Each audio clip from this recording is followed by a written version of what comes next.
15 दिसंबर 2015 की रात गोवा के कैंडोलिम बीच पर मौजूद किंगफिशर विला में एक लग्जरी पार्टी हो रही थी।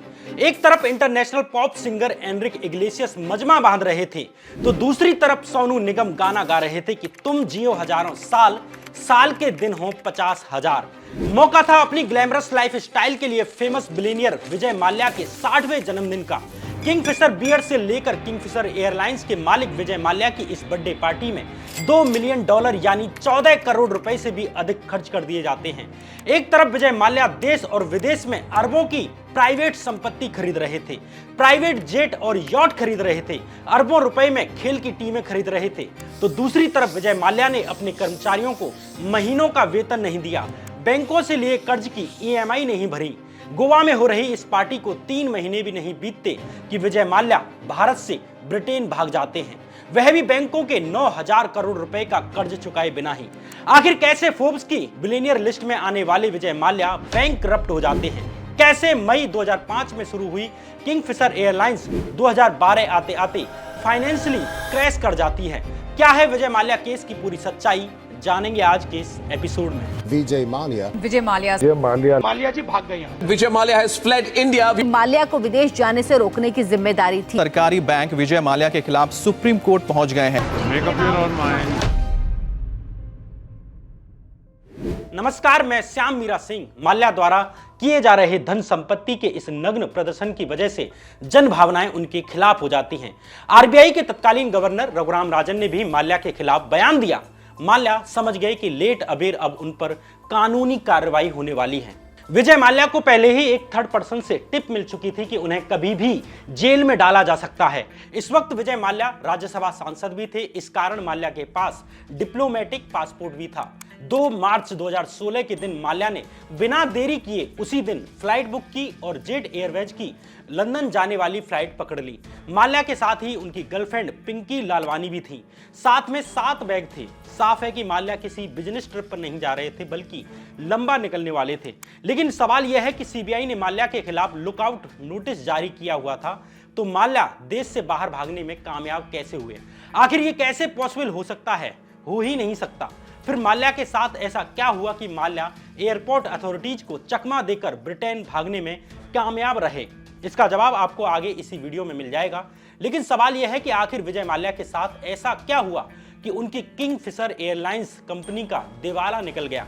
इसके लिए हमें थोड़ा सा पीछे जाना होगा। विजय माल्या के पिता विट्ठल माल्या भी एक बड़े उद्योगपति थे और भारत में शराब और बियर की दुनिया में एक बड़े ग्रुप यूनाइटेड ब्रूअरीज ग्रुप के चेयरमैन थे, जिसमें कई बड़ी कंपनियां आती थीं। साल 1983 में विट्ठल माल्या की मौत के बाद विजय माल्या UB ग्रुप के चेयरमैन बन जाते हैं। इस वक्त विजय माल्या की उम्र मात्र 28 वर्ष थी। विजय माल्या के नेतृत्व में छोटी मोटी असफलताओं को छोड़ दें तो माल्या ने UBL ग्रुप को काफी आगे बढ़ाया, कॉर्पोरेट कल्चर को लागू किया, अच्छी और ट्रस्टवर्दी टीम्स को बनाया। माल्या की लीडरशिप में UB ग्रुप की यूनाइटेड स्पिरिट्स लिमिटेड शराब उद्योग की दुनिया की सबसे बड़ी दूसरे नंबर की कंपनी बन जाती है। UB ग्रुप की किंगफिशर बियर भारत में सबसे अधिक बिकने वाली बियर है।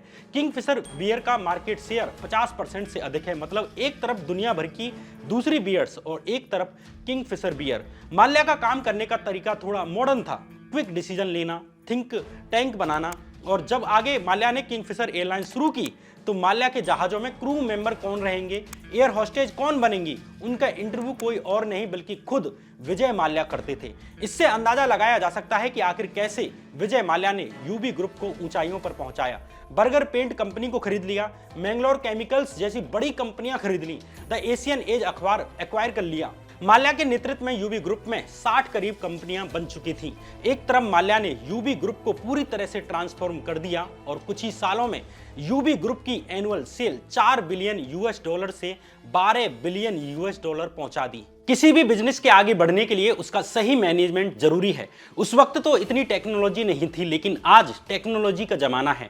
आप एक छोटे से बिजनेस को भी नेशनल और इंटरनेशनल लेवल पर ले जा सकते हैं। सारा बिजनेस डिजिटली मेंटेन कर सकते हैं। यही ओडू आपकी मदद करता है। ओडू एक ऐसा प्लेटफॉर्म है जहां पर आप एक साथ वेबसाइट बना सकते हैं, ऑनलाइन स्टोर बना सकते हैं, डिजिटल साइन कर सकते हैं, सेकंड्स में इनवॉइस जनरेट कर सकते हैं, किसका पेमेंट आया और किसका पेमेंट रह गया ये सब मेंटेन कर सकते हैं।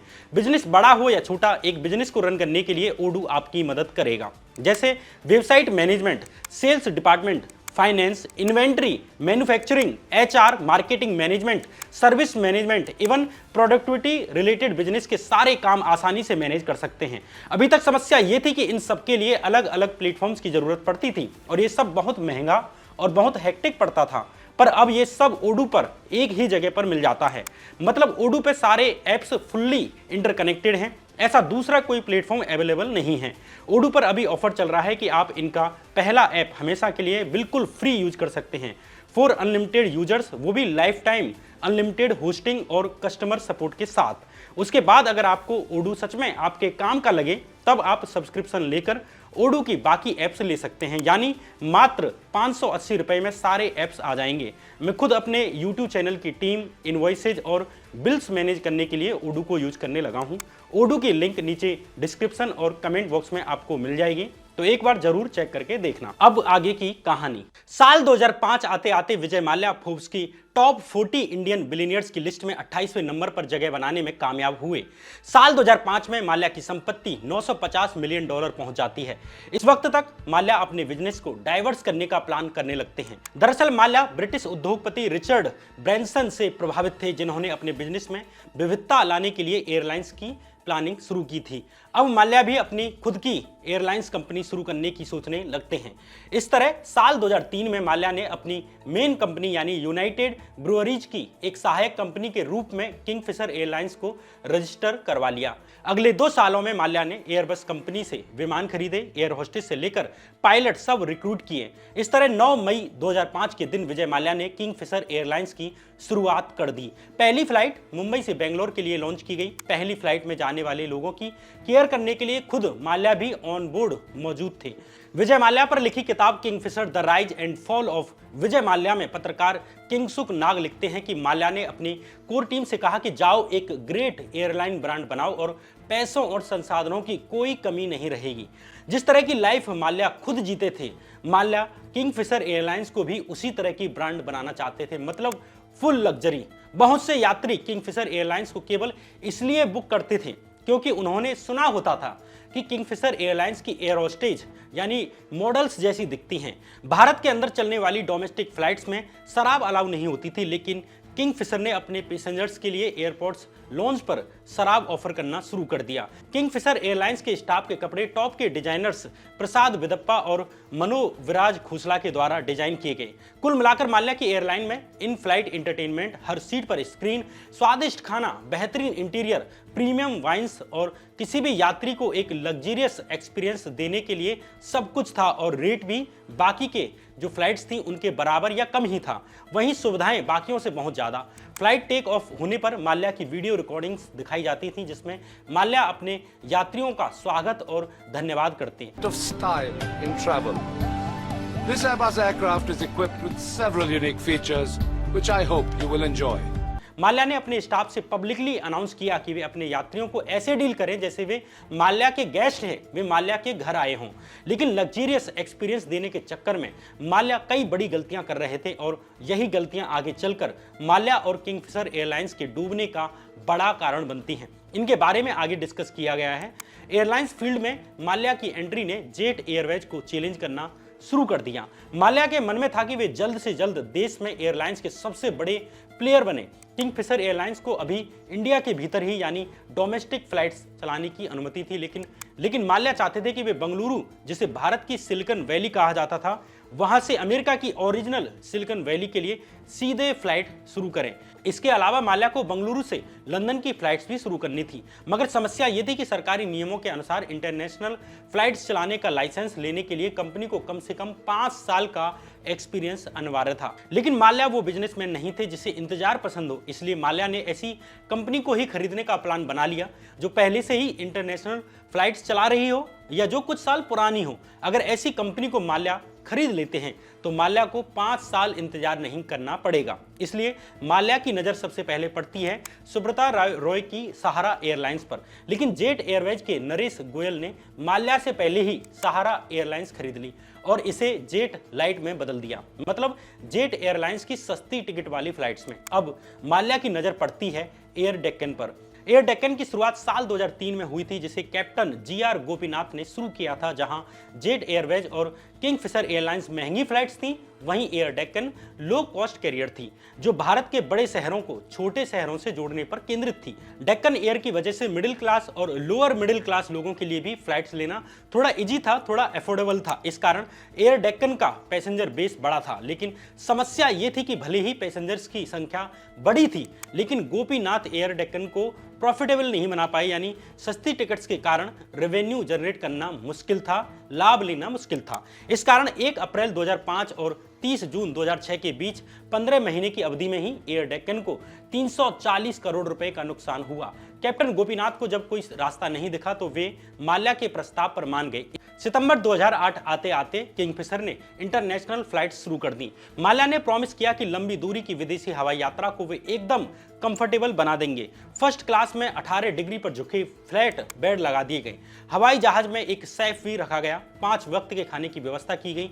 यात्रा के दौरान मेरिनो वुल के कंबल से लेकर सेल्वाटोर के ट्रैवल टॉयलेटरी बैग भी और पजामे भी दिए जाते। शुरुआत में माल्या ने एयर डेक्कन की जो खूबी थी, यानी लो कॉस्ट कैरियर वाली सस्ती टिकटों वाली जो प्रथा थी, उसे जारी रखा।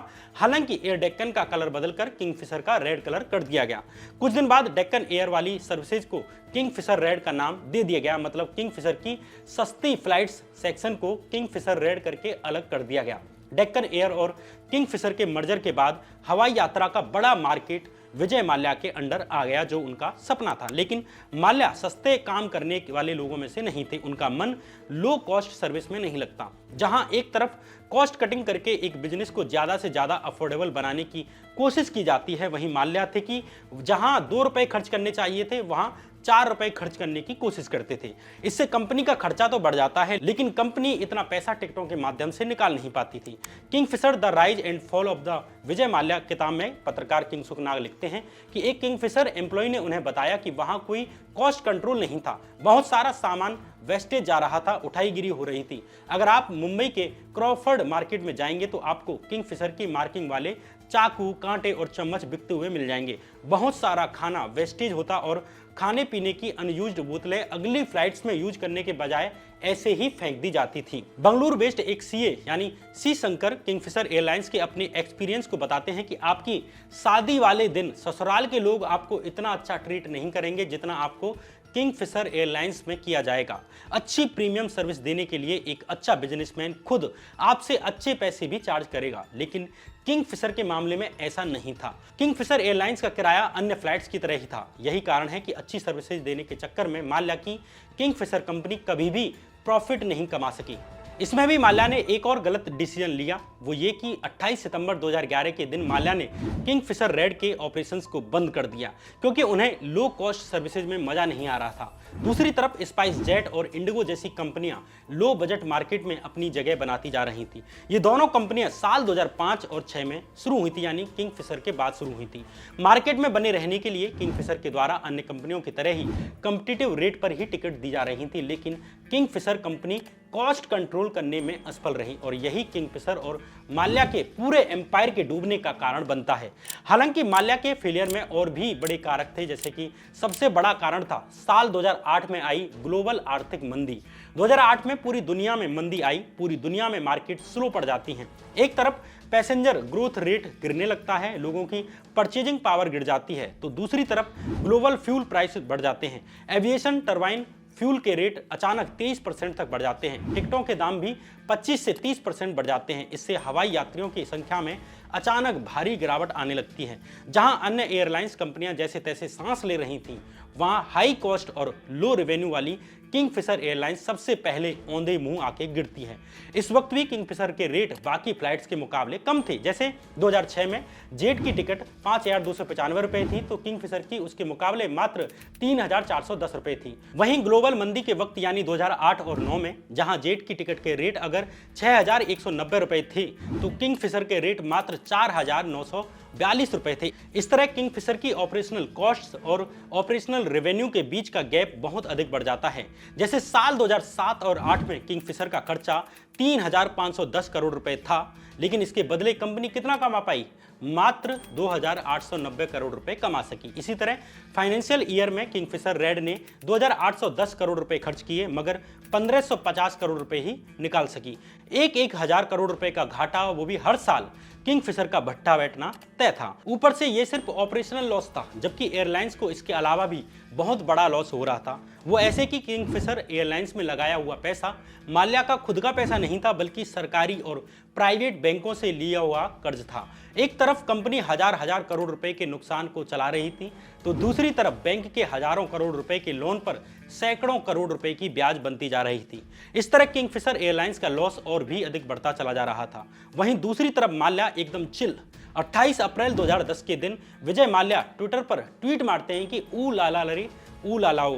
किसी ने मुझे पूछा कि मेरे पास एक शराब कंपनी और एक एयरलाइन क्यों है? मैंने कहा कि दोनों ही हमें उड़ान भराते हैं। चीयर्स। लेकिन विजय माल्या की ये अनदेखी उन्हें भारी पड़ जाती है। किंगफिशर कंपनी की हालत ये हो जाती है कि लीज रेंटल पे करने के लिए भी किंगफिशर कंपनी फेल हो जाती है। किंगफिशर को लीज पर लिए हुए अपने 2/3 हवाई जहाज वापस करने पड़ जाते हैं। किंगफिशर के पास फ्यूल भरवाने के लिए भी पैसे नहीं बचते। जिन सरकारी ऑयल कंपनियों से किंगफिशर फ्यूल भरवा रही थी, उनके 1,000 करोड़ रुपए का उधार भी किंगफिशर पर चढ़ गया। किंगफिशर के पायलट और क्रू मेंबर्स को सैलरी देना बंद हो जाता है। बहुत से कर्मचारियों को अब बिना वेतन घर पर बैठना पड़ जाता है। भारत में एयरपोर्ट्स का काम देखने वाले डीजीसीए ने किंगफिशर एयरलाइंस की स्पेशल ऑडिट का आदेश दे दिया कि कहीं किंगफिशर की फाइनेंशियल प्रॉब्लम्स की वजह से कस्टमर सेफ्टी कंप्रोमाइज ना हो जाए। साल 2005 से 2012 के बीच तक जब तक किंगफिशर चली, वह कभी भी ऑपरेशनल प्रॉफिट नहीं कमा सकी, सिवाय मार्च 2010 की एंडिंग वाले साल के। किंगफिशर के शेयर होल्डर्स को हमेशा नेगेटिव कमाई हुई लॉस उठाना पड़ा। अंततः 1 अक्टूबर 2012 के दिन विजय माल्या को किंगफिशर की डोमेस्टिक फ्लाइट्स को पूरी तरह से बंद करना पड़ जाता है। वहीं इंटरनेशनल फ्लाइट्स को अप्रैल 2010 में ही बंद कर दिया गया था। क्या आप कभी उड़ान भर पाएगी किंगफिशर एयरलाइंस? कभी देश के आसमान पर राज करने वाली किंगफिशर एयरलाइंस अब जमीन पर आ चुकी है। जून 2007 और मार्च 2013 के बीच ही किंगफिशर का ऑपरेशनल लॉस ही करीब 6,000 करोड़ रुपए से ऊपर पहुंच चुका था, जबकि नेट लॉस करीब 14,000 करोड़ रुपए पहुंच चुका था। इस तरह जिस किंगफिशर को king of the good times Vijay Mallya ने बेबी चाइल्ड की तरह पाला, वह माल्या की लापरवाही के चलते समय से पहले ही मारा गया। किंगफिशर के फेलियर के लिए माल्या ने high cost of fuel, high cost of funds, falling Indian rupees और हाई टैक्सेज को माना। माल्या को अब भी लग रहा था कि वह और अधिक पैसा लगाकर किंगफिशर एयरलाइंस को जिंदा कर लेंगे, लेकिन माल्या की गड़बड़ी के चलते किंगफिशर द्वारा लीज पर लिए हुए हवाई जहाज कबाड़े में जाने लगे। लेकिन माल्या के और भी बुरे दिनों की शुरुआत अभी होने वाली थी। माल्या ने बैंकों से जो करीब 7,000 करोड़ रुपए का लोन लिया था, अब उन बैंकों ने माल्या का पीछा करना शुरू कर दिया। 3 years after lenders first said that they would use all available options to recover their loans to Kingfisher Airlines, State Bank of India has finally stepped up and sought an arrest warrant against Vijay Mallya. Mallya और बैंकों के बीच एक बीच का रास्ता निकालने के लिए बात होने लगती है, लेकिन वह बातचीत कभी भी सफल नहीं हो सकी। आगे जब माल्या की कंपनियों की जांच शुरू हुई तो कहानी कुछ और ही निकलती है। अभी तक माल्या की कहानी एक ऐसे बेचारे बिजनेसमैन की लगती है जिसका बिजनेस फेल हो गया हो और बैंक पीछे लग गई हो, लेकिन कहानी के अंदर जाने पर माल्या के साथ सहानुभूति की जगह नहीं बचती। माल्या सिर्फ लापरवाह, इनसेंसिटिव या फिजूल खर्ची भर नहीं थे, बल्कि माल्या एक फ्रॉड की तरह बैंकों का पैसा कहीं और यूज कर रहे थे। किंगफिशर के फेलियर के लिए जो कारण माल्या गिना रहे थे, वे कारण मामूली तौर पर जिम्मेदार थे, लेकिन किंगफिशर के फेलियर और बैंकों के पैसे के डूबने के पीछे असली जिम्मेदार कोई और नहीं बल्कि माल्या ही थे। लेकिन ये फ्रॉड आगे की जांच में आ सके। वे फ्रॉड क्या थे? माल्या को इन बैंक अधिकारियों ने सैकड़ों करोड़ का लोन क्यों दिया, ये जानते हुए भी कि माल्या की किंगफिशर कंपनी अंदर ही अंदर क्रैश हो चुकी है। माल्या को भारत से भगाने में किसने मदद की? माल्या भारत से भागने में कैसे सफल हुए? बैंकों द्वारा दिए गए किंगफिशर एयरलाइंस के नाम पर दिए गए करोड़ों के लोन को माल्या ने इधर उधर कहां हेरा फेरी की? इन तमाम सवालों के जवाबों को टटोलने की कोशिश करेंगे दूसरे एपिसोड में। माल्या के ऊपर बनाई गई सीरीज का ये पहला एपिसोड फिलहाल यहीं खत्म होता है। और आखिरी में निजी अपील, अगर आपको हमारी वीडियो से जरा भी नॉलेज मिलती है तो हम आपसे रिक्वेस्ट करना चाहेंगे कि आप हमारे चैनल को अभी सब्सक्राइब करें और वीडियो को लाइक जरूर करें, और ये भी कि कमेंट करके बताएं कि आपको विजय माल्या स्टोरी के बारे में क्या क्या पता था और क्या कारण है कि विजय माल्या को अभी तक भारत नहीं लाया जा सका। अंत में बात ओडू की, मेरे कहने पर आप एक बार ओडू प्लेटफॉर्म से गुजरते हुए जरूर जाएं। बहुत काम की चीज है, आपके छोटे बड़े बिजनेस और स्टार्टअप्स को स्मूथली चलाने में ऐसा एक्सपीरियंस देगा जो आपको कहीं नहीं मिला होगा। लिंक डिस्क्रिप्शन और कमेंट बॉक्स में मौजूद है, उसे ही क्लिक करके जाएं। बाकी बने रहिए इसी चैनल पर। नमस्कार।